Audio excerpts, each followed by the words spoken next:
Salut à tous, c'est Adrien, ravi de vous retrouver pour un nouvel épisode du Dunk Hebdo NBA Podcast, un épisode de rattrapage cette semaine puisqu'au milieu de nos formats d'été, des podcasts plus théoriques, on a aussi un peu de retard à rattraper sur la fin de saison et notamment aujourd'hui avec une équipe qui n'a pas eu droit à son post-mortem, je parle des Cleveland Cavaliers, sauf qu'il s'en est passé des choses depuis la fin de saison, depuis les playoffs.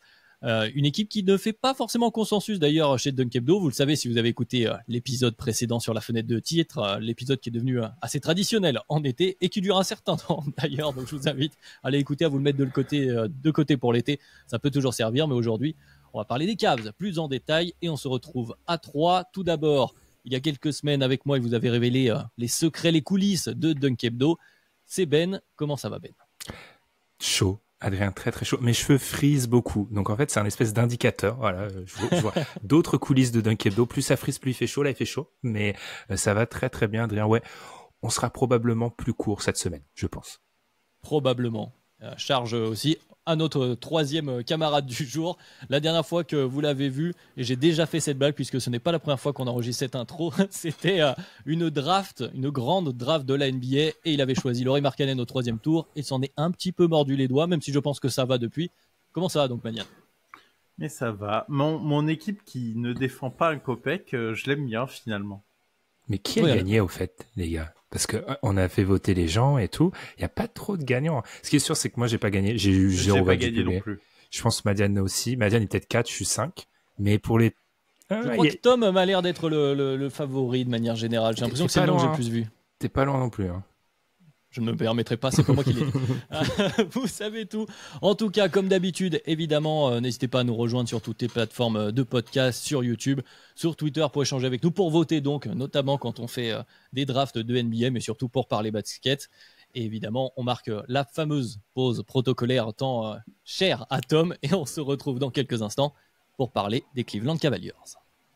Donc messieurs, comme on le disait dans l'introduction, ça fait un moment qu'on n'avait pas évoqué les Cavaliers depuis finalement les podcasts previews, c'était d'ailleurs avec vous deux. Depuis, on a eu droit notamment à une campagne de playoff, alors réussi ou non, c'est une des questions qu'on va pouvoir se poser. En tout cas, il y a une victoire au premier tour face au Magic avant de s'incliner en demi-finale de conférence face au futur champion NBA des Boston Celtics.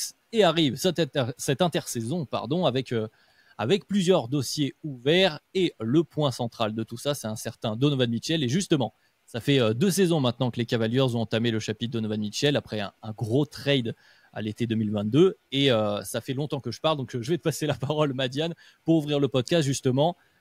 Revenons aux origines de ce chapitre Donovan Mitchell aux Cavs. D'où part tout ça, d'où part cette mouture actuelle des Cleveland Cavaliers?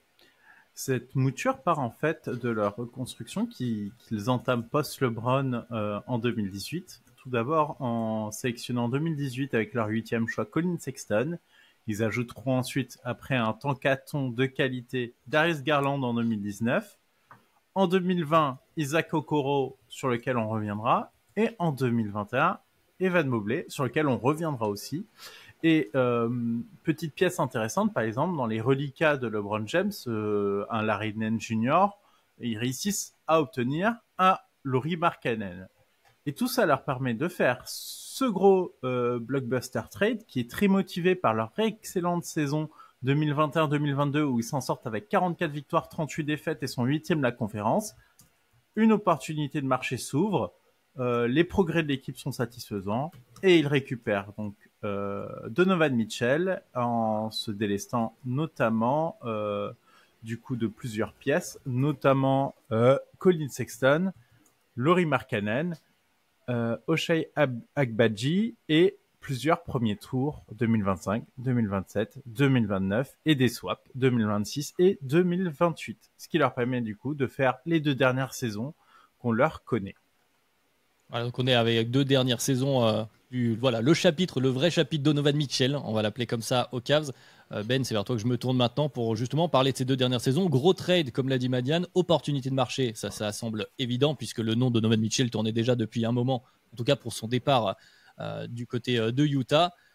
Qu'est-ce qu'on tire comme bilan finalement de ces 2 ans? Et la question centrale qu'on a décidé de se poser, c'est est-ce que ce trade, a posteriori, là où on en est en tout cas actuellement, on le referait? Oui, 100%. On va expliquer pourquoi, mais oui, on reviendra un peu plus tard. La signature de Donovan Mitchell, c'est un peu un point d'orgue, vient totalement confirmer ça. Alors moi, je me souviens beaucoup de cet épisode qu'on avait enregistré par rapport à Donovan Mitchell, parce que c'était, si je ne m'abuse, le premier épisode d'Amine, dans l'équipe Amine qu'on salue. Et on en avait parlé, et on était plus ou moins tous d'accord pour dire qu'il fallait le faire. 2 ans après, quand on fait le bilan, les Cavs ont gagné 99 matchs de saison régulière. Seuls les Celtics, les Nuggets, les Bucks et les Sixers font mieux. Des équipes qui, vous le remarquerez, on en parlera un peu plus tard, ont tous un joueur très très haut dans le DH20. Petit détail. 99 matchs gagnés en saison régulière. Une défense qui devient une des top 5 NBA, qui a même fini première au defensive rating sur une saison. Donovan Mitchell qui s'affirme plus que jamais comme un joueur ancré entre la 10 et la 20e place du DH20, qui a obtenu une 2e place en All-NBA Team. Donc Donovan Mitchell est un meilleur joueur de basket qu'à son arrivée, et collectivement, eh bien, c'est une équipe qui a passé un tour. On va y revenir dans quelques minutes. Ça, c'est, dans l'histoire de Cleveland, pas anodin, dans les années sans LeBron, de passer un tour de playoff et de se qualifier 2 fois de suite. Donc pour moi, c'est une totale réussite. Là où je viendrais un peu placer un bilan mitigé sur le reste, c'est que le bilan comptable est intéressant, mais le bilan en termes de joueurs, et c'est le cœur du sujet aujourd'hui, est largement plus mitigé. Là où j'ai dit que Donovan Mitchell pour moi était un meilleur joueur, on a eu un peu une saison Dr. Jekyll et Mr. Hyde de Darius Garland qui démarre très très fort dans la cohabitation avec Mitchell, qui descend un peu en fin de saison 2022-2023, qui connaît une saison 2023-2024 très difficile. On a Evan Mobley qui est un extraordinaire défenseur, mais qui n'a pas progresser autant qu'on le voulait offensivement, et on a une petite pénurie de role-players, c'est-à-dire que comptablement c'est intéressant, mais se pose la question, et c'est le fil du podcast, la suite quoi. Oui, justement, il y a cette dualité entre les problématiques de projection sur lesquelles on va pouvoir développer, et cette place, tu as commencé à en parler, cette place de ces Cavs-là dans l'histoire des Cavaliers et donc dans l'histoire de l'NBA. Tu as commencé à en parler.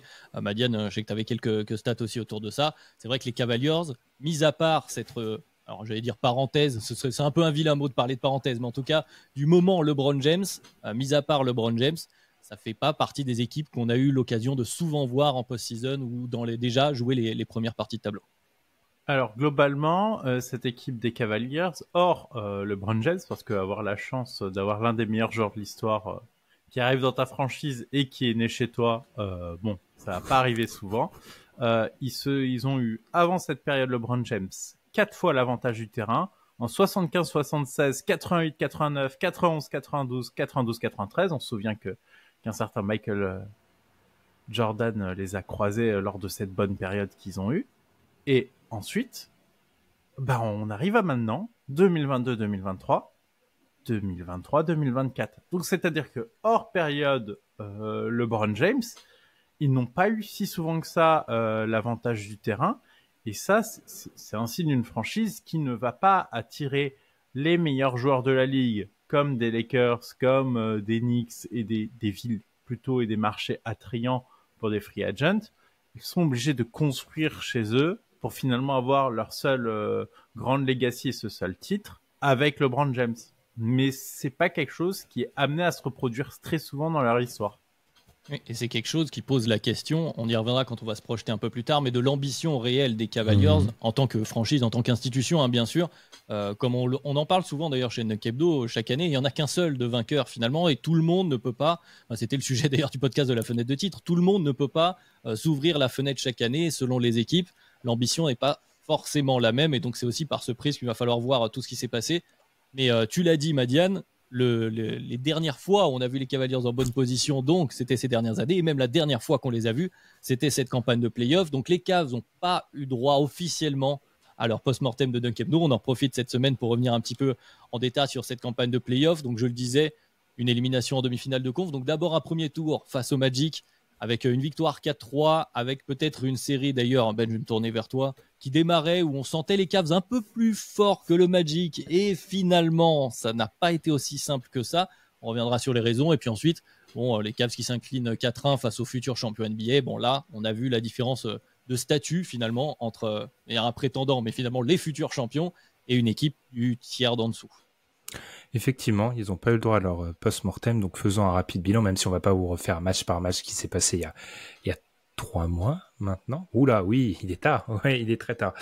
Alors du coup, qu'est-ce qu'on a vu sur ces playoffs? Alors d'abord, rappelez que ils sont privés de Jarrett Allen pendant la fin de la série contre le Magic et la série contre Boston, et ils sont même privés de Donovan Mitchell pendant la série contre Boston. Donc voilà, ils n'ont pas été épargnés par les blessures. Ça a été un peu le cas toute la saison pour eux.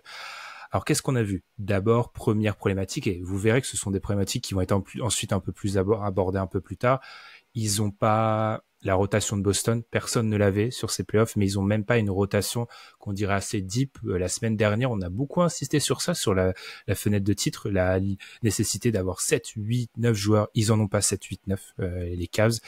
On identifiera ça plus tard, mais même des joueurs qui avaient été ramenés comme Max Strus, la saison de Max Strus, elle est compliquée. Il y a des moments il met dedans, des moments il met un peu moins dedans. Et cette première série contre Orlando, ce qui dégage de mes souvenirs et de mes revisionnages, c'est une série où offensivement c'était très très faible, soyons honnêtes, des deux côtés. Alors on avait deux très bonnes défenses, à la fois du côté des Cavs et du Magic, mais on est quand même sur une série où il y a qu'un seul match où les deux équipes ont marqué plus de 100 points. Et on est sur des matchs où il y a plusieurs scores dans les 80. Alors, c'est pas des stats avancées, mais le fait est que marquer 80 points en playoff en 2024, ça prouve que tu as des grosses difficultés offensives.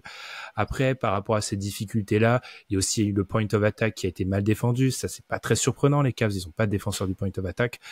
Et je dirais aussi leur incapacité face aux Celtics, ça a été vraiment mis en avant, à suivent des runs. C'est pas une équipe de run. Les Cavs, pourtant, ils ont augmenté leur propension à prendre du 3 points. Voilà, les Cavs, avant, c'était une équipe qui prenait très, très peu de 3 points.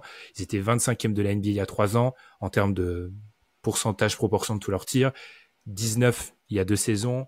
16 il y a une saison. 7 l'année dernière. Leur proportion de tirs à 3 points augmente, mais ils sont incapables de suivre des runs. Donc, voilà, c'est vraiment deux séries de playoffs qui ont mis en avant tous les problèmes des Cavs, selon moi. Avant de donner la parole, Madiane, je voudrais insister sur cette histoire de 3 points. C'est vrai que la fréquence a augmenté. Par contre, on a vu, notamment dans certaines séquences, et notamment pour les matchs à Orlando, j'ai vu qu'à Orlando, les Cavs, ils sont à 15 sur 21, à 12 sur 51, pardon. J'inverse. Je mets des 15 sur 21, c'est vachement Oui, 15 sur 21, oui, mais c'est pareil, je me suis dit, c'est super. Ouais, non, 12 sur 51, c'est l'inverse. Je mets les chiffres au bon endroit, 12 sur 51. Donc, ils ont vraiment eu du mal à l'image des équipes. J'en sais quelque chose comme Chicago, enfin, en tout cas, des équipes qui essayent de se mettre à la page en termes de fréquence de shoot à 3 points, puisque les statistiques sont ce qu'ils sont, le jeu moderne est ce qu'il est, mais qui n'ont pas nécessairement le personnel. Et c'est effectivement une des leçons qu'on va tirer de tout ça. On en reparlera, Madiane. Toi aussi, est-ce que tu as vu donc ces problématiques, évidemment, j'imagine, de spacing? Il y a eu des baisses de réussite par rapport à la saison régulière. Quel autre bilan tu veux tirer de cette campagne des Cavaliers? Mais en fait, je rejoins beaucoup ce qu'a dit Ben. Moi, surtout, un des points principaux que j'en ai tiré, c'est que les rotations sont courtes, très, très, très courtes. Notamment, on peut penser à quelqu'un dont j'ai beaucoup parlé lorsqu'on a fait la preview, entre guillemets, de ces playoffs, qui est Niang. Moi, c'est quelqu'un que je ne veux idéalement pas pouvoir voir sur un terrain de basket en playoff, parce que c'est une cible très facile, et c'est quelqu'un qui est obligé de jouer. Malheureusement, il est obligé de jouer dans cette équipe. Il cumule 105 minutes sur la campagne. Voilà, c'est des choses où tu sais que t'as pas le choix parce que t'es un peu court en termes d'effectifs. T'es obligé de prendre des minutes à Tristan Thompson en 2024. C'est quand même, voilà, c'est des minutes où tu sais que tu le fais parce que tu n'as pas le choix. Et c'est un peu le symbole de ces cas aussi qu'on a vu là. C'est une équipe qui s'est avérée très très très très courte, et beaucoup plus courte que prévu, parce que ils ont un 5 majeur d'une très bonne qualité. Hein, clairement, il n'y a pas beaucoup d'équipes qui quasiment à tous les postes alignent de la qualité. Par contre, effectivement, si ton 5 majeur a cette qualité-là, ça se retrouve forcément impacté ailleurs.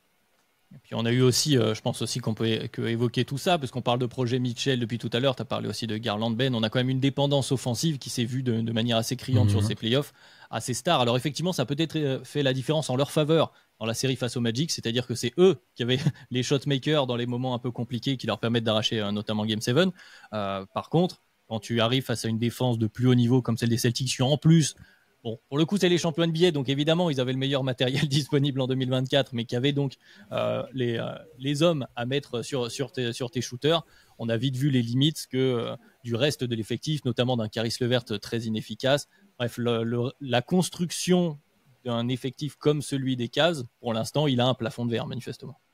Clairement. Et peut-être pour cibler un peu plus star par star, moi je trouve qu'il y a des motifs d'espoir par rapport à Evan Mobley dans la série contre les Celtics où il y a ce match 2. Oui, le match 2 où il fait celui qui gagne.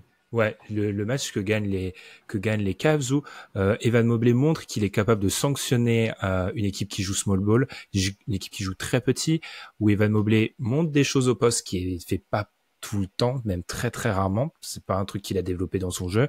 Donc il y a des motifs d'espoir. Il y a des motifs d'espoir. Après, pour abonder dans le sens de Madiane, tu regardes les rotations, il y a du Maurice, il y a du LeVert qui joue beaucoup quand Donovan Mitchell est plus là. Tristan Thompson, enfin, ils sont arrivés à la limite de leur rotation. Il y a aussi quelque chose qui m'embête dans cette équipe offensivement, c'est notamment, pour revenir aussi à la construction d'équipe, c'est que il y a beaucoup de choses qui dépendent un peu des capacités et des forces individuelles et non pas du collectif. Je pense notamment, encore une fois, au tir à 3 points parce que l'équipe qui a mis le plus de 3 points sans unassisted, c'est-à-dire sans passe décisive, on retrouve par exemple Dallas. Mais est-ce que c'est étonnant de retrouver Dallas? Oui, mais avoir les Cavs 6% au-dessus de Dallas sur le nombre de 3 points sans passe décisive, je trouve ça extrêmement inquiétant. C'est quelque chose qui est extrêmement élevé. Même des équipes qui ont des énormes qualités, notamment je pense aux Phoenix Suns. Alors ok, ils se font sortir salement, mais les Phoenix Suns, c'est une équipe qui a du talent pour se créer ce tir un peu tout seul, que ce soit Kevin Durant, David Booker, Bradley Beal. Ils sont à 23% de panier sans passe décisive à 3 points, 37%. C'est un chiffre sur toute une campagne de playoff en plus qui était plutôt représentative, assez élevé et assez inquiétant. Après, tout en le remettant en perspective du fait que pour qu'il y ait des paniers assistés, il faut que les paniers soient mis. On revient à cette problématique d'effectifs, c'est-à-dire que on parle souvent de l'outil, pour ceux qui ne codent pas, de cleaning de glace, donc qui propose plein de statistiques en NBA. Il y a un code couleur pour différencier les différentes statistiques. Donc c'est de orange de plus en plus éclatant quand ça se passe bien, et c'est un bleu de plus en plus clair aussi. Glacial. Voilà, glacial, c'est le terme, quand ça se passe mal. Et pour le coup, du côté, si on regarde sur ces playoffs, juste de la réussite à 3 points, il y a effectivement donc Garland et Donovan Mitchell qui sont alors Garland est dans l'orange, Mitchell est dans le gris, donc ça commence déjà à être moyen. Le reste est dans le bleu, c'est-à-dire qu'il y a il y a Max Strus aussi, tiens, je suis médisant, Max Strus qui fait une campagne à 35%, mais pour le reste des joueurs, c'est très inefficace à 3 points. Donc effectivement, on va pouvoir parler création, je pense, là-dedans. Et d'ailleurs, ça va nous faire la transition. Je vais l'utiliser, je décide de manière autoritaire d'utiliser ça comme transition, mais il y a aussi la question de l'effectif et des profils de joueurs qu'il y a derrière.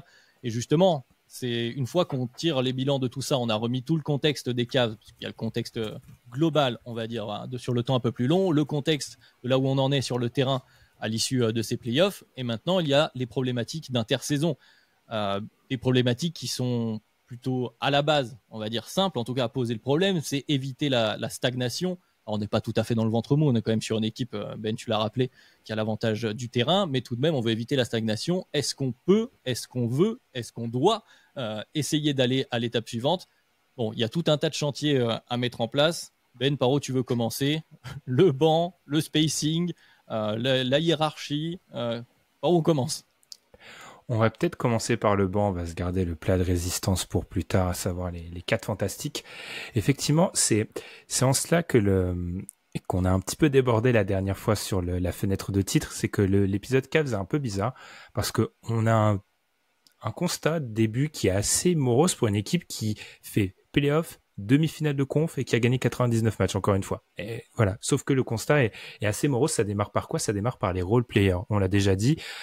Tu entames du coup la saison prochaine avec parmi les principaux role players. Là, j'écarte les 4. J'écarte Mobley, Allen, Garland et Mitchell de la conversation. Alors, tu as eu la recrue Max Strus, j'en ai déjà parlé. Alors, le vrai problème de Max Strus, c'est que du côté des Cavs, on lui demande de défendre sur le meilleur ailier chaque soir. C'était déjà une problématique qui pouvait exister à Miami, mais le truc de Miami, c'est que collectivement, l'équipe était bien plus forte défensivement. Je parle notamment sur les postes arrière. Voilà. Historiquement, ils avaient plus de bateaux sur les postes arrière, ce que n'ont pas les Cavs, parce que les Cavs jouent avec un backcourt très petit, et on va y revenir, qui pose des problématiques en défense. On lui demande donc d'avoir une très très forte une capacité défensive, et offensivement, on lui demande d'être très peu dans la connexion, je trouve personnellement, mais énormément dans... c'est censé être lui un des protecteurs du spacing. C'est-à-dire qu'il doit apporter sa capacité à sanctionner. Et Max Strus, alors en dehors des pics de forme qui peuvent exister du côté de Miami, qui sont un peu paranormaux, il y a des moments où Max Strus shootait moins bien. Et le fait est que quand Max Strus shoot moins bien, bah, une partie de l'attaque est en grande difficulté.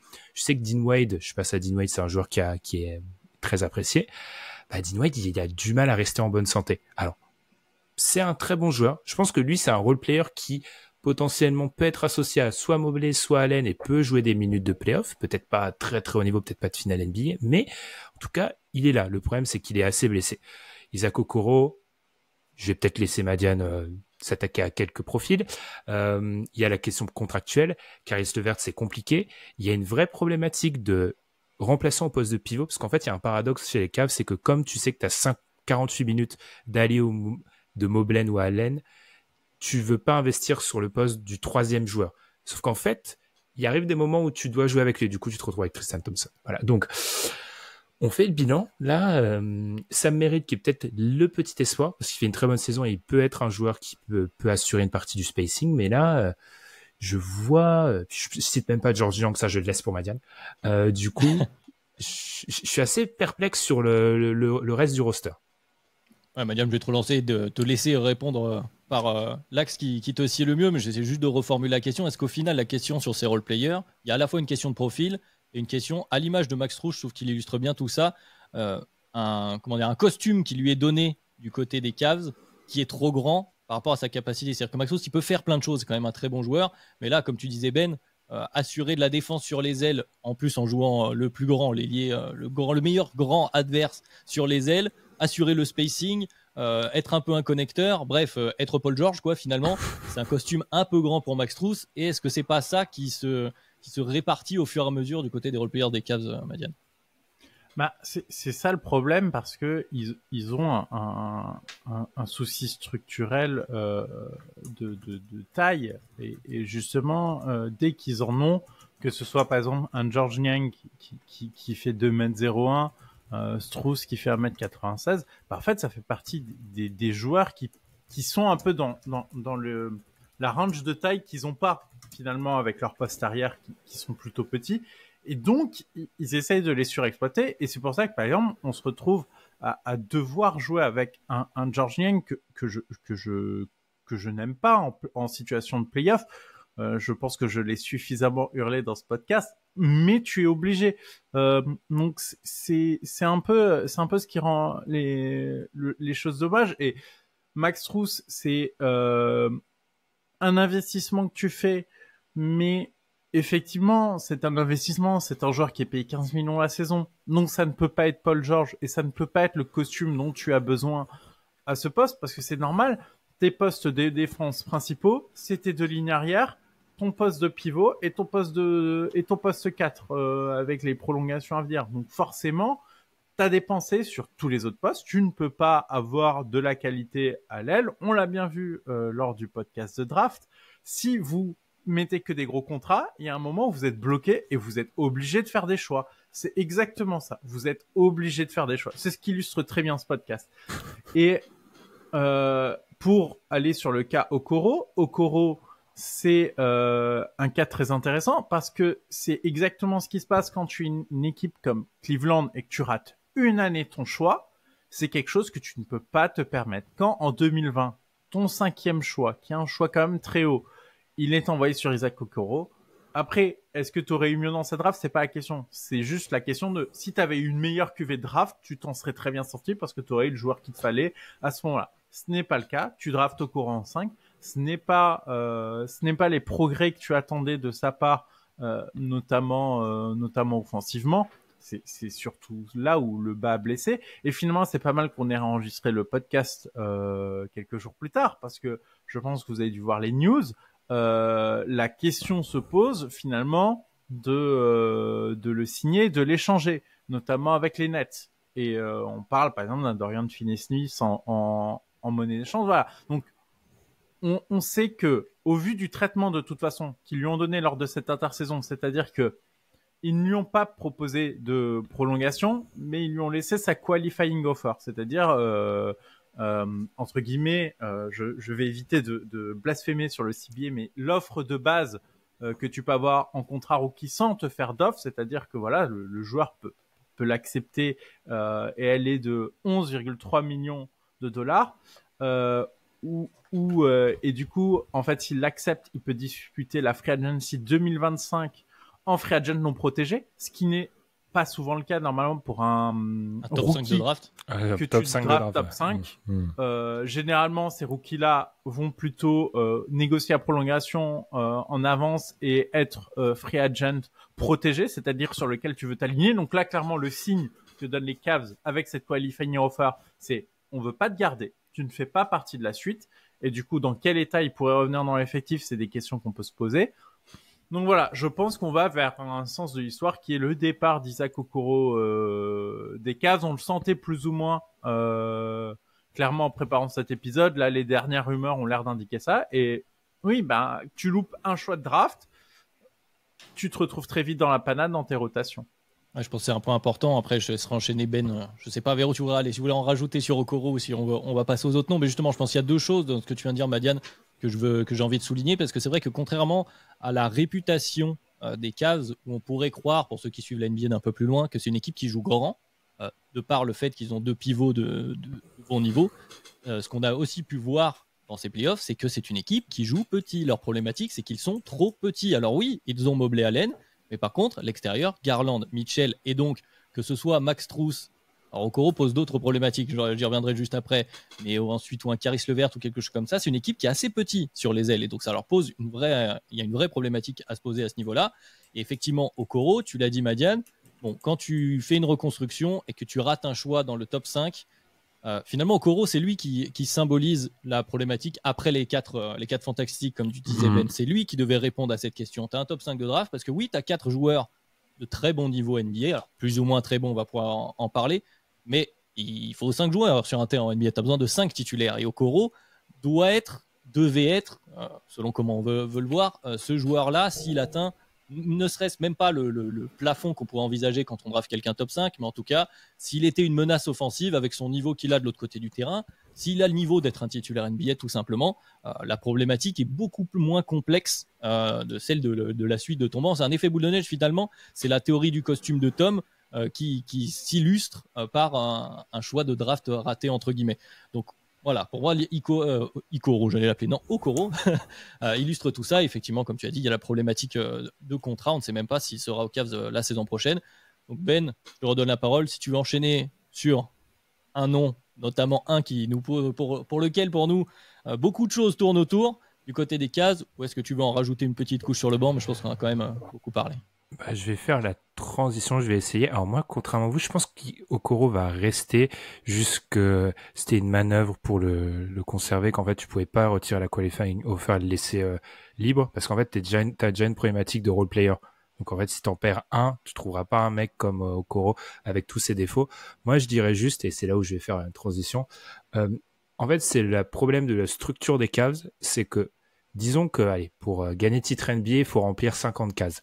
Comme les Cavs, ils ont le fameux overlapping, le mot qu'on a utilisé la semaine dernière, donc superposition de compétences, ils ont des joueurs, leur top 4 remplit les mêmes cases. Donc en fait, ils ont certaines compétences qui doivent être assurées par des joueurs qui sont moins hauts dans la hiérarchie. C'est le spacing avec Max Strus, c'est la connexion avec Max Strus parfois, c'est la défense du point of attack avec Okoro qui, je l'ai beaucoup critiqué, le fait bien, mais peut jamais être associé aux deux autres parce qu'il est trop petit. Donc voilà, ils ont ce problème-là. Et une des solutions, transition, on va dire 5 sur 10. Non, 6-7, je trouve dur avec toi-même. La clé à tout ça, on a voulu vraiment l'illustrer, c'est Evan Mobley. Clairement, Là où j'étais pas rentré dans les détails, c'est que c'est un peu ma déception du côté des Cavs, c'est que fin d'année 3, Evan Mobley, c'est un joueur qui est dominant défensivement, mais offensivement, on a vu très peu de choses. Je me suis amusé un peu à farfouiller les stacks de Basketball Index, deuxième site de stats cité dans ce podcast. Vous pouvez nous sponsoriser si vous voulez.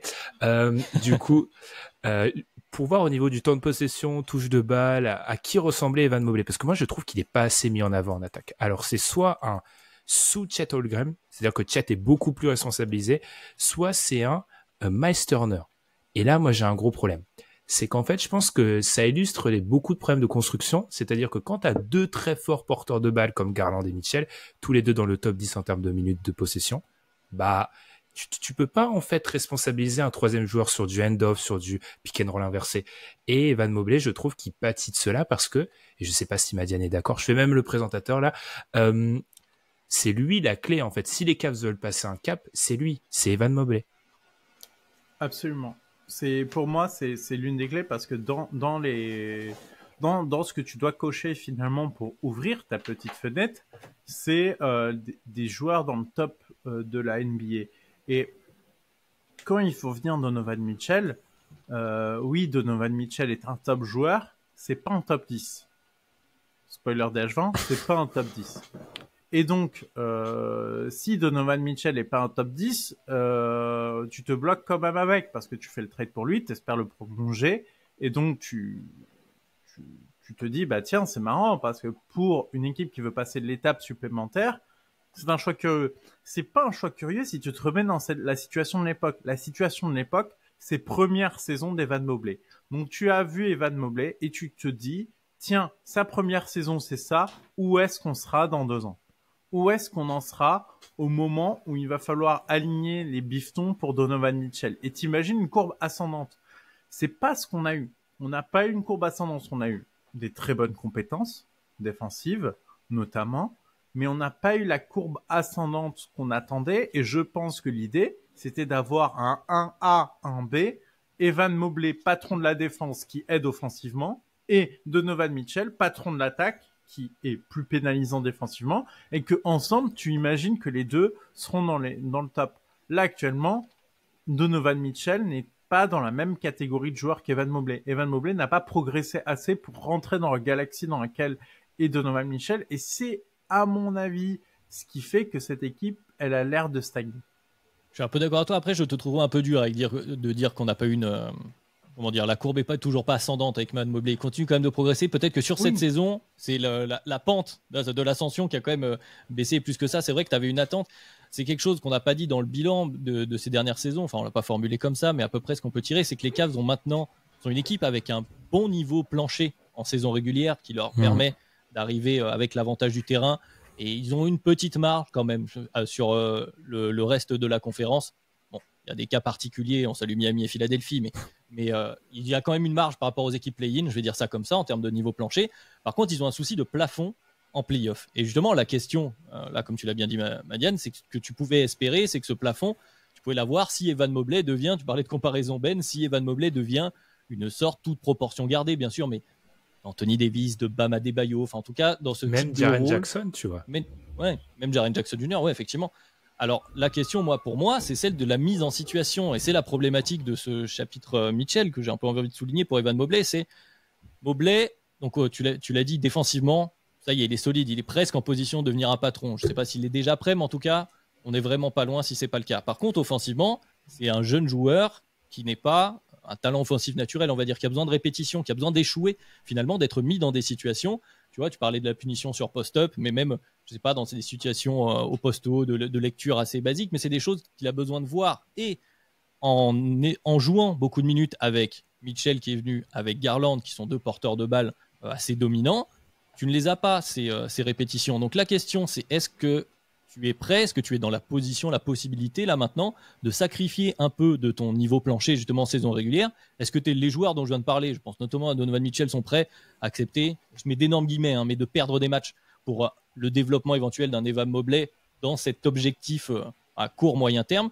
Je pense que ça, c'est une vraie question de la mise en situation. Alors, effectivement, est-ce qu'il est au centre de tout ça? Est-ce que Evan Mobley sera le joueur qu'on voit sur les flashs? Parce que justement, tu l'as dit, Ben, on l'a peut-être pas vu souvent, mais si on prend les flashs qu'aiment beaucoup nos amis scouts quand on approche des drafts. Bon, Evan Mobley peut l'être, ce joueur-là. La question, est-ce qu'il va l'être? Moi, j'en suis pas certain.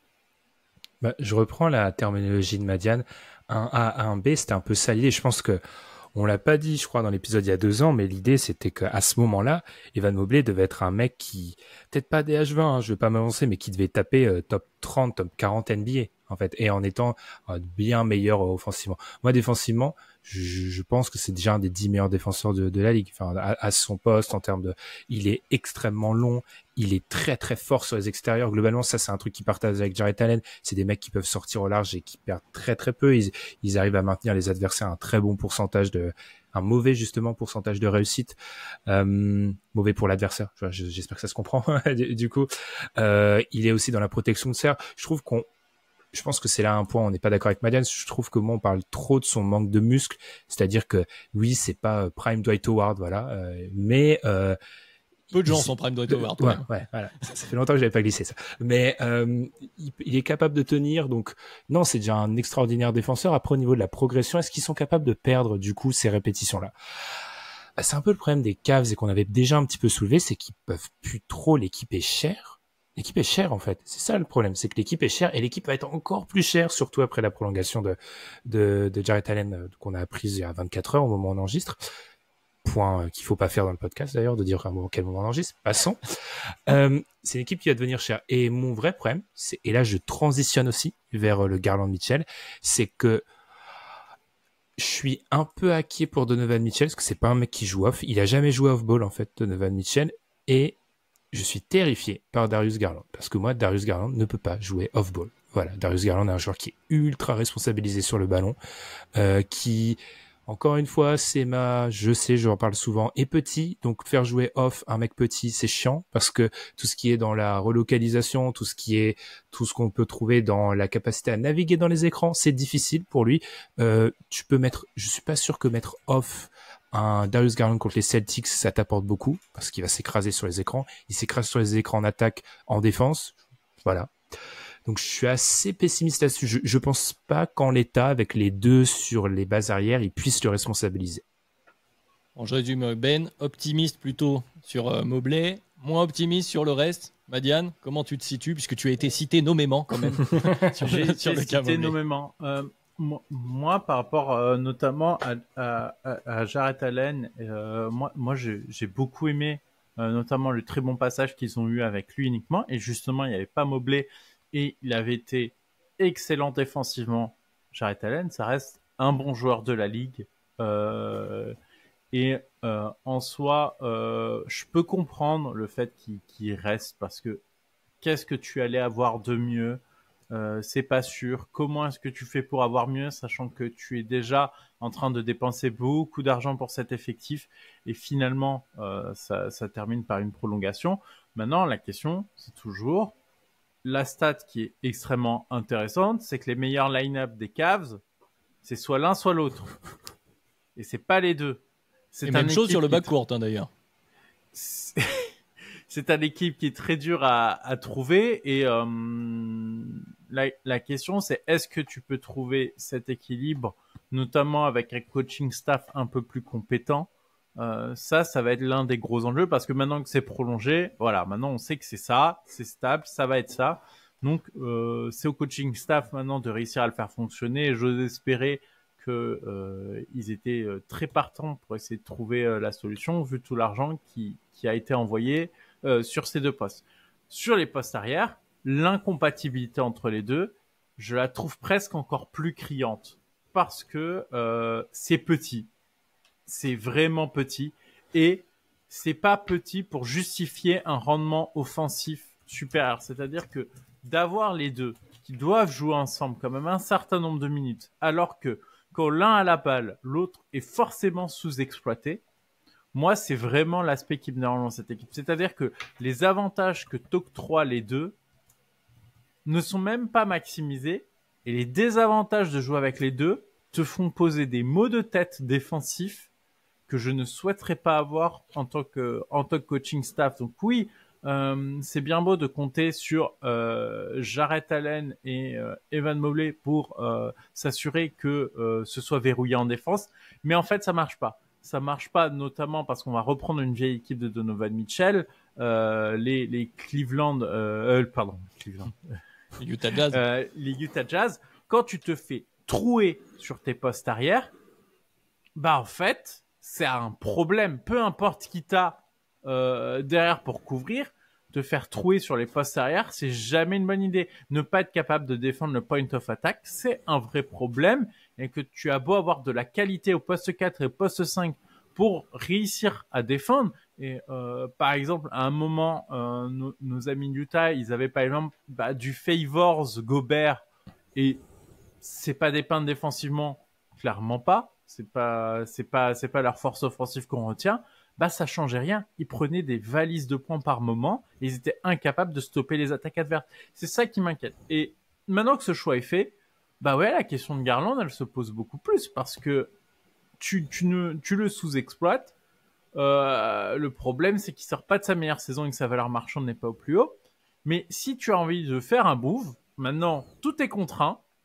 Le cap space, t'en as pas. Tu payes déjà très cher pour cet effectif. Le seul angle qui existe, il est sur les postes arrière. Et si tu dois choisir un des deux, bah c'est le premier. Et donc la question se pose, est-ce que ce projet peut continuer, allez, 3 ans encore ainsi, parce que c'est sur ce cycle qu'on mise avec les prolongations. C'est à peu près un cycle de 3 ans. 3 ans où va falloir être compétitif. Est-ce que tu es une équipe qui joue l'avantage du terrain à l'Est pendant 3 ans, ainsi sans bouger une seule pièce de tes 4 meilleurs joueurs? C'est là où on va revenir à la problématique de l'ambition. J'ai envie de revenir sur plusieurs choses que vous avez dit. Moi, je suis un peu entre vous deux, on va dire. Je comprends la prolongation finalement de Jarrett Allen, notamment parce que par rapport à ce que tu disais, Ben, sur est-ce que Mobley est prêt, est-ce que c'est vraiment un des meilleurs défenseurs, j'ai l'impression que, en tout cas, les Cavs ont l'air de penser comme moi, que je ne suis pas sûr qu'ils soient un poste 5 titulaire sur des minutes majeures, en tout cas au poste 5 tout le temps. J'ai l'impression que la question, ils la posent. Et comme tu l'as dit, Madiane, ils ont un avantage. Alors, ça a aussi des inconvénients, mais deux des 10 meilleurs 5 en net rating à plus de 200 possessions sur cleaning de glace. Comme ça, voilà, je donne tous les détails de la ligue. Il y en a un au Cavs avec Garland Mobley, un autre avec Mitchell Allen. Donc techniquement, tu es capable, en gérant des rotations correctes, si tout le monde est en santé, bien entendu, mais d'avoir des minutes plus que correctes en fait avec ces deux duos. C'est un luxe en fait de pouvoir avoir ça dans son effectif. Donc je comprends, une fois que tu as la prolongation de Mitchell, la valeur en plus de Jarrett Allen, c'est une question qu'on se posait un peu en préparant ce podcast. Bon, finalement, ils ont répondu pour nous avec cette prolongation, mais c'était une vraie problématique. Pas sûr que tu puisses avoir beaucoup mieux. Tu parlais des minutes, des longues minutes au poste 5 pour pouvoir jouer pratiquement tout le match avec du très très haut niveau, enfin en tout cas un très très bon niveau plancher sur ce poste-là. C'est un vrai luxe. Alors ça pose la problématique, tout ce qu'on a dit derrière, des costumes des suivants. Et donc la question, est-ce qu'elle est sur ce cycle de 3 ans, comme tu dis, cette nouvelle timeline, Madiane, finalement, est-ce que c'est réglable tout ça? En fait, est-ce que tu as envie, est-ce que tu as besoin, est-ce que c'est faisable de régler cette problématique pour passer un step? La réponse est probablement non. C'est-à-dire qu'on va pouvoir discuter, je vais en donner la parole, bien sûr. Je pense qu'il reste Garland, finalement, c'est le dernier cas de la pièce tradable, donc on va voir ce qu'on peut faire. Mais de mon point de vue, je ne suis pas sûr que ce soit le cas. Et du coup, est-ce que c'est enviable si on se remet en perspective sur là où sont les Cavs? Elle est loin, la fenêtre de tir. T'es quand même une bonne marge derrière les équipes qui sont véritablement contenders. Tu as quand même quelques pièces intéressantes, tu n'es pas dans l'urgence immédiate, tu vas continuer à gagner des matchs, c'est bien par rapport au fait que tu es les Cleveland Cavaliers, c'est bien ce type de résultat, c'est pas si mal. La problématique, elle va se passer peut-être au moment où il va y avoir de l'impatience du côté de Mitchell, ou au moment où il va falloir faire un choix, où le choix sera un peu imposé. On sait que les joueurs ont tendance de plus en plus en NBA à réclamer un transfert ou à réclamer des victoires, à réclamer des changements et à obtenir gain de cause d'ailleurs. La problématique se posera peut-être à ce moment-là. J'ai l'impression qu'on peut parler de stagnation, mais finalement, continuer dans cet esprit, c'est peut-être pas tant un échec, finalement, de mon point de vue. Alors là où je suis moins d'accord avec vous, c'est que pour moi, le projet, il n'a pas 3 ans. Il en a 2 max. Et pour moi, il en a même vraisemblablement qu'une. Tout simplement parce que, alors j'ai arrêté les maths en secondes. J'ai pas redoublé, mais les L, on n'en avait pas. Si on additionne, du coup, en 2026-2027, dans 3 ans, les 25% du cap de Garland, les 30% du cap de Mitchell, les 25% du cap de Mobley et les 16% du cap d'Allen, t'as pas d'équipe. Alors, tu peux pas faire d'équipe. Donc, il y en a forcément un des 4 qui dégage.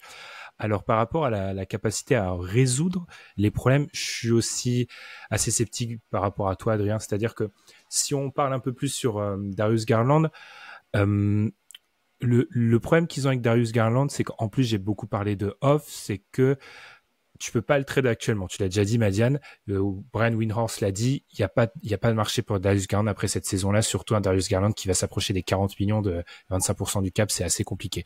Pour un joueur qui, et c'est mon problème avec Darius Garland, idéalement, il est maximisé en première option d'une équipe. Et je sais pas où tu vas avec Darius Garland en première option, en porteur de balle prioritaire d'une équipe. Réponse, pas très loin, je pense. Par contre, là où pour moi, leur situation, elle est plus enviable si tu penses au coup d'après. C'est-à-dire que quand on parle beaucoup de reconstruction, alors je vais pas dire que les Cavs vont reconstruire, mais suivez-moi. Quand on parle de reconstruction, le plus important, c'est on parle toujours du moment où le point de départ, en fait, quand tu exploses. Les Cavs, même scénario catastrophe où ils doivent brader la moitié de leur équipe, ils vont partir avec un capital important. C'est-à-dire que là où il semble peu vraisemblable de voir les Cavs finale NBA dans les 5 prochaines années, il y a très peu de monde où les Cavs sont top 5 de draft dans les 5 prochaines années, en fait. Et les équipes qui peuvent se dire ça, en réalité, elles sont pas si nombreuses que ça. On a un paquet d'équipes en NBA actuellement qui sont vieilles et qui coûtent cher, donc qui vont exploser, et ça va être très très moche.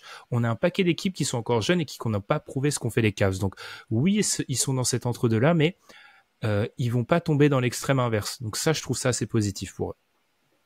Et du coup, Madiane, juste pour te relancer sur la valeur, la potentiel de Garland, ce qu'on pourrait faire avec, et finalement l'ambition de ce projet-là, parce que tu as aussi la problématique de est-ce que, avec ces très petites marges de manœuvre, si on veut faire quelque chose, et je te laisse évidemment développer ou non dans ce sens ou non, mais la question c'est est-ce qu'on veut du coup régler les problématiques ou accentuer les forces à ce moment-là, parce qu'il va falloir faire un choix, on va pas pouvoir tout faire. On n'est pas, enfin, j'ai l'impression, dis-moi si je me trompe, mais on n'est pas du côté des Cavs à un trade de Garland près d'être au stade de dessus de véritable contender. Non, je pense que de toute façon, le step d'au-dessus ne peut pas se passer, allez, hors joueur, top 10. Et encore, je dis top 10, ça pourrait être un peu plus haut. Mais voilà, hormis ce genre de calibre qui te rejoint, ça va être quand même très difficile de passer, ouvrir cette fenêtre de titre.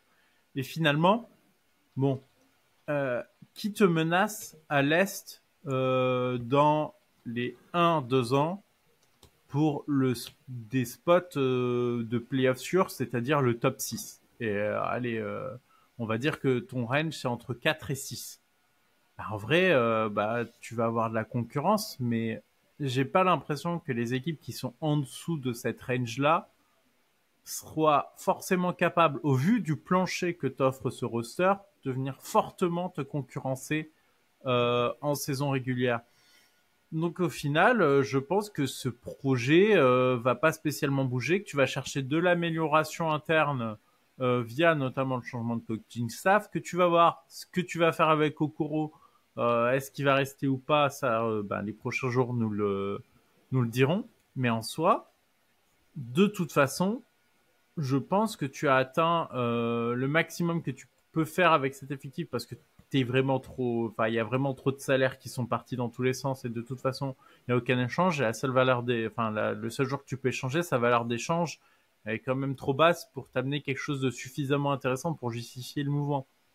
Donc, on en est là dans ce projet, et est-ce que c'est un mauvais projet? Non, ils seront sans doute l'an prochain, si tu me dis les Cavs sont top 4 de la conférence Est, pas étonnant et super nouvelle. Donc moi je resterai ainsi du coup. J'allais te poser une question pour amener vers la fin de podcast, mais je t'ai vu compter sur tes doigts. T'es d'accord avec les comptes de Madiane? En fait, ça dépend. On l'a un peu fait dans la fenêtre de titre. Ça dépend de comment tu vois les Bucks. Ouais, les Bucks. Parce que si tu me dis que Indiana finit devant les Cavs en saison régulière 2024-2025, je suis pas surpris.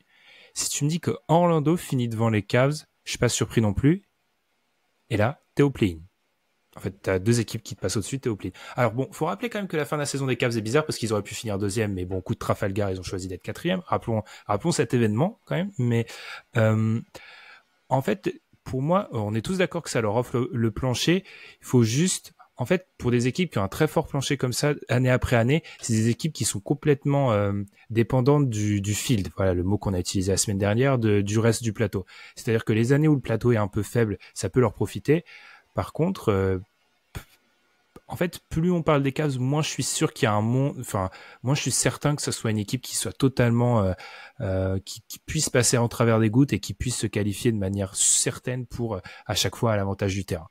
Par contre, on est tous d'accord effectivement pour dire que ils ont un très fort niveau plancher. Je suis d'accord avec ça. Mais il y a des équipes à l'Est qui, sans être Boston, qui peuvent leur passer devant. Bon, finalement, pour arriver au bout, la question, pour arriver vers la fin, Médiane, du coup, je vais te la poser à toi, parce que finalement, le bilan qu'on fait, c'est qu'on n'a pas 1000 marges de manœuvre. En tout cas, des choix ont été faits pour l'instant, à court terme, de se contenter, en tout cas, du projet actuel. Et c'est pas forcément une mauvaise chose, on le répète. Du coup, la question, c'est un peu ce que tu as amené, Ben, il y a quelques instants, c'est est-ce que, et Médiane, je te la pose maintenant, est-ce qu'on commence à voir l'après-Mitchell? Est-ce qu'on commence à anticiper là-dessus? Si on se place un peu du point de vue, on doit avoir quelques auditeurs supporters des Cavs, est-ce qu'on prend un peu son mal en patience? On se contente de ce qu'on a et c'est pas si mal, en espérant quelques coups d'éclat et vibrer un petit peu ici et là. Et est-ce qu'on commence à anticiper l'après-Mitchell? En fait, l'après-Mitchell, c'est vraiment dur. Je trouve que c'est dur de se dire c'est l'après-Mitchell. Mitchell, il a 27 ans. C'est pas un joueur. S'il avait 30 ans aujourd'hui et qu'il était quelque part un peu dans son prime, je dirais oui, ok. Dans 3 ans, il a 33 ans. Au vu de ce qu'il développe, de son jeu, etc. Est-ce que ça va le faire? Non, c'est un joueur qui a 27 ans. Et moi, j'ai quand même l'impression qu'avec toutes ces prolongations, enfin, ça veut quand même dire que à date, bon, en 2026-2027, a priori, t'as toujours les 4. À date. Ah, justement, Sauf ma question, si c'était plus Mitchell celle-là. Tu l'as prise, je vais te la partir. reformuler. Tu l'as prise sur l'axe de l'âge de Donovan Mitchell. Et en vrai, je la pose aussi en termes de présence ou non. Comme disait Ben, il y a une possibilité que Mitchell, sachant qu'en plus sa prolongation est pour aller taper le max des vieux, j'ai envie de l'appeler comme ça. 35%, ouais. Exactement. Mais qui va lui... Alors, voilà, là, la question, c'est, regardez, mais anticipez ce moment-là. Anticipons ce moment-là. Qui va lui offrir cet argent plein d'équipes et qui sera une équipe plus compétitive que les Cleveland Cavaliers à ce moment-là? Et c'est là où je suis pas sûr que ce soit quelque chose de possible. Si son objectif c'est de taper l'argent, à mon avis, il va rester là parce que hors équipe compétitive, je pense qu'on lui offrira et voilà que ce serait la poursuite de tout cela. Après, si son objectif c'est d'aller gagner des titres, gagner cette vague, c'est pas ce montant-là c'est pas le joueur qui peut prétendre à ce montant-là dans une équipe. C'est pas lui. C'est un joueur qui est top 20 NBA, pas top 10, encore moins top 5. Oui, mais justement, cette range-là, c'est peut-être ceux qui te font passer le cap d'après. Il y a des équipes comme ça, bon, on verra s'il y a des noms, mais des offres pour un guard DH20 avec du pull-up, il y a des équipes que ça peut intéresser et auxquelles ça peut faire passer Oui, mais c'est pas des équipes qui fera gagner en arrivant. C'est surtout ça. Donovan Mitchell n'est pas une option 1 d'une équipe qui gagne. Et à ce prix-là, c'est le prix d'une option 1.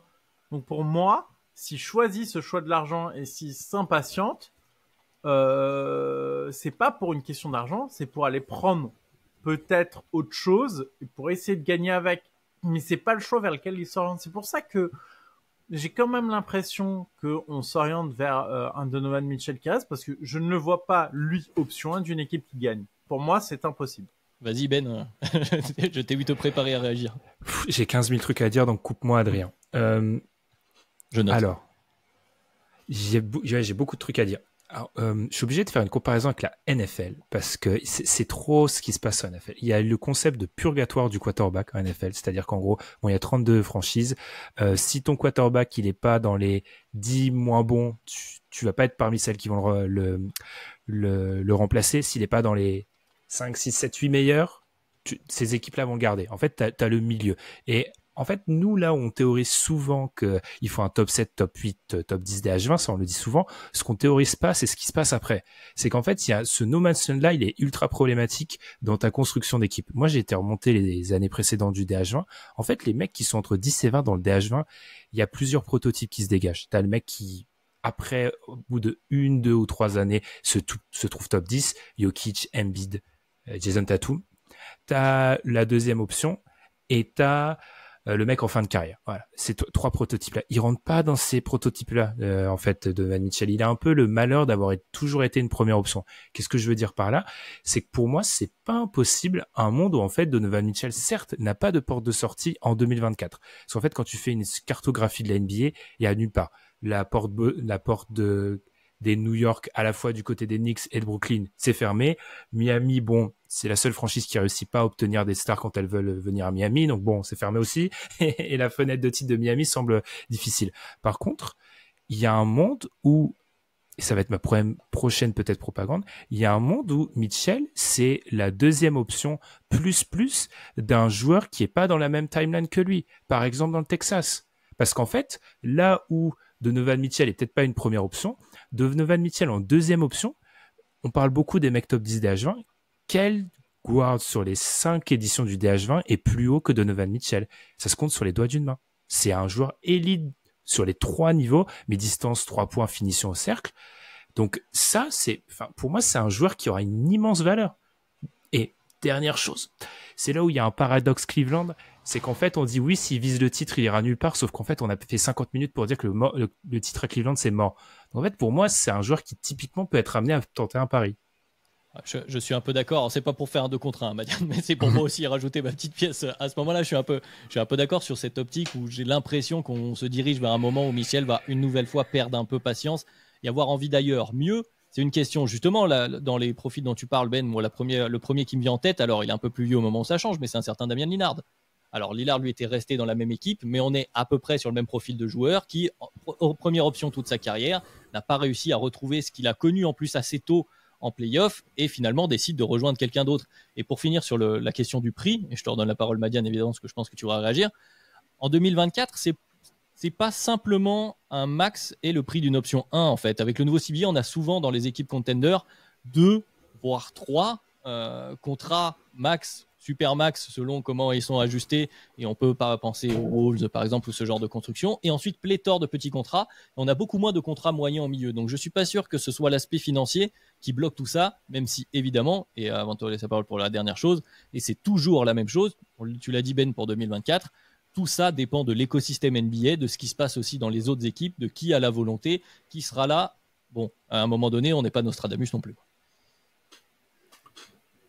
En fait, ce qu'il lui faut à Mitchell, si jamais on doit chercher des points de chute, c'est ce que tu décris, Ben, c'est-à-dire une option A non porteuse de balle principale. C'est ça qu'il lui faut. Qui lui permet, lui, d'être porteur de balle principal, mais du coup d'avoir quand même une option au-dessus pour briser ce niveau plafond qu'il n'a pas. Il a un très bon niveau, mais parler du titre avec Donovan Mitchell en option, ça paraît réalisé. Oui, sous cet angle-là. Donc, il faut une opportunité de marché. C'est-à-dire que tu sens à un moment une équipe prête à faire le push et qu'à ce moment-là, du coup, de ton côté, tu te dises, je demande mon trade ou et je demande à partir parce que il va demander un trade s'il part. Parce qu'il ne va pas s'asseoir sur quand même, je pense, cet argent. C'est ce qu'ont l'air d'indiquer sa façon d'avoir prolongé cet été. C'est aussi ça. Donc, c'est par trade, à mon avis, si Donovan Mitchell venait à quitter les Cavs, qu'il les quittera. Je vois vraiment pas partir au bout de son contrat.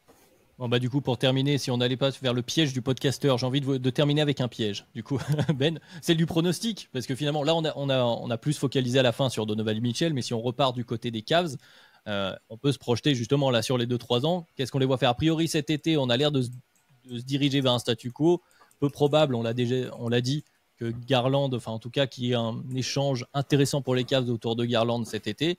Donc qu'est-ce qu'on voit à court moyen terme? Voilà, c'est l'heure. Alors pronostic pas en termes de victoire de vête, mais est-ce que voilà, persiste ou signe ou non d'ailleurs plutôt, Ben, sur est-ce qu'on va continuer avec Mitchell, est-ce qu'on va faire quelques années comme ça jusqu'au bout, ou est-ce qu'on se dirige quand même plutôt, c'est mon avis, j'oriente un petit peu la question forcément, mais vers, voilà, on est à la fin de ce chapitre-là, mais ce qui ne veut pas dire une reconstruction totale pour autant.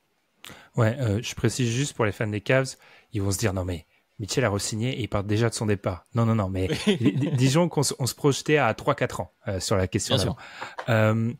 Par rapport à ce qui va se passer, moi je maintiens qu'on part sur du statu quo, déjà parce qu'il y avait eu des rumeurs avant la draft Alors, il y avait des bruits à Cleveland comme quoi Darius Garland pourrait demander son trade. Finalement, il l'a pas demandé. Je pense que c'est juste les agents qui ont dû sonder, qui sont remarqués qu'il y a pas de marché, en fait. Il y a peut-être pas de marché pour Darius Garland. Rester sur un statu quo parce que on l'a déjà dit, Darius Garland sa valeur est pas très haute. Que tu viens de prolonger Donovan Mitchell, ça n'aurait aucun sens de l'échanger. Même chose pour Jarrett Allen et même chose pour Evan Mobley. Voilà, ils vont offrir une saison de plus, une saison où, vous l'avez dit, hein, il y a des duos qui marchent bien, c'est une équipe qui a un très haut niveau plancher, donc c'est une saison où ils pourraient encore une fois prétendre à l'avantage du terrain, et c'est une équipe que moi je surveillerai beaucoup l'été prochain en fait, parce que si tu as encore une campagne où ils font une très bonne saison régulière et en playoff malgré l'arrivée de Kenny Atkinson, on n'a pas cité son nom, 1 heure de podcast, du coup, eh bien là peut-être que oui, ça sera le moment de changer, mais pour moi vraiment, c'est l'année prochaine que les Cavs bougent, ou l'année encore d'après. Il n'y a aucun monde où ils arrivent avec une équipe, avec 4 joueurs qui prennent 85% du cap. Enfin, pour moi, c'est impossible. Madiane, même question. Oui, pour moi, là, ils visent la progression interne au moins cette saison. Et du coup, via progression interne, via l'amélioration quand même assez forte du coaching staff, hein, je honnie Niang, mais le coach de l'an dernier, je le déteste. On n'a pas cité Bickerstaff non plus, effectivement. Citer Bickerstaff en parlant de coach, est-ce que c'est réel? Est-ce que c'est vraiment un coach? Mais en tout cas, voilà, la progression que tu vas avoir via Atkinson, j'ose espérer qu'elle sera satisfaisante, et c'est par cette progression qu'ils vont tenter de progresser, et peut-être avoir notamment, moi je pense que si de la valeur se recrée autour de Garland, s'il y a des offres, elles s'écouteront à un moment, mais pas tout de suite. Là, dans la situation actuelle, il n'y en aura pas, donc on se revoit au moins, je pense, à la fin de la saison prochaine. Le truc, c'est qu'il n'y aura jamais d'offre pour Garland, structurellement. Structurellement, il n'y aura pas d'offre pour Garland, je pense. Voilà, un autre prono, comme ça tu te mouilles bien. C'est pareil, je vais en rajouter, même si je suis globalement d'accord avec vous, je pense qu'on part sur un statu quo en tout cas à court terme. Peut-être sur la saison prochaine, l'autre chose à surveiller, au-delà de la manière dont Kenny Atkinson va réarranger tout ça, c'est peut-être, et on l'espère pour lui, le changement de statut de Mobley. Je pense que c'est vraiment là où il faut regarder le choix qui va être fait au niveau de Mobley par rapport à ce qu'on disait en milieu de podcast sur est-ce qu'on va lui offrir des opportunités, pour ne pas parler de répétition, mais dans un autre rôle que celui qu'il avait, en tout cas offensivement, pour essayer de faire autre chose, ou est-ce que vraiment on part sur texto, la même copie autour de Donovan Mitchell en disant, Donovan, fais-nous ce que tu as su faire déjà pendant des années, et fais-nous gagner des matchs arrivés en playoff, même si on a vu qu'il y avait un plafond de verre à tout ça. Et nous y voilà, on l'aura fait, cette heure de podcast, tu l'as dit Ben, on est à peu près dans les temps, on aura beaucoup moins dépassé que celui de la semaine dernière, mais évidemment les podcasts théoriques l'été chez Dunk Hebdo avec Tom, et Constant. Bien sûr, non mais depuis le podcast sur les coulisses, tout le monde le sait maintenant, je peux aussi faire le méchant et tout, mais voilà, évidemment, c'était un podcast très intéressant, celui sur les fenêtres de titre, allez l'écouter si ce n'est pas encore fait. Merci à ceux aussi qui nous ont écoutés sur les Cavs, sujet plus précis, mais sujet finalement où il peut y avoir des choses à dire, même si on a l'air d'être sur un statu quo, comme on disait pour conclure. Donc merci à ceux qui nous ont écoutés jusque-là. Comme d'habitude, vous pouvez nous retrouver un peu partout. Spotify, Podcast Addict, Apple Podcast, votre plateforme de podcast préférée donc. Sur YouTube, bien sûr, si vous voulez nous voir mourir de chaud. Et je vous avoue que je suis arrivé au bout de mon verre d'eau, je n'en peux plus. Moi, ça va. Moi, il fait bon. Ah, t'en as de la chance. Vous pouvez aussi nous rejoindre sur Twitter. N'hésitez pas si vous voulez échanger avec nous. Comme d'habitude, donc on vous remercie. Merci Ben, merci Madiane. Et on se retrouve très vite pour un nouvel épisode de Dunk Hebdo. Salut. Tchuss. Merci Adrien, salut.